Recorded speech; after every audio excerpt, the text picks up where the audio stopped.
আজ বাড়িতে রান্না হচ্ছে লোটে মাছ। অনেকে এই মাছটাকে লোট্টা মাছ বলেও চেনে। তোমরা কারা কারা এর কি নামে পরিচিত কমেন্ট করে জানিও। প্রথমে আমি কড়াইতে শুকনো খোলায় জিরে আর ধনেটাকে ভেজে তুলে রেখে দিয়েছি। এবার ওই কড়াইতে সর্ষের তেল দিয়ে তাতে কিছুটা পেঁয়াজ দিয়ে একটু ভাজা ভাজা করে দিয়ে দিচ্ছি আদা, রসুন, টমেটো, কাঁচা লঙ্কা কুচি।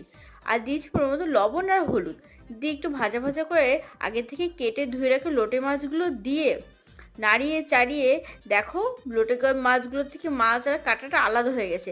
এবার একটা কাঁটা চামচের সাহায্যে কাঁটাগুলোকে বাদ দিয়ে মাছটাকে ভালো করে জলটাকে শুকনো করে নিতে হবে। এবার এর মধ্যে দিয়ে দিচ্ছি জিরে ধনে ভাজাটা দিয়ে ভালো করে মিশিয়ে নিয়ে যতক্ষণ না জল শুকোবে এটাকে ভালো করে নাড়তে হবে।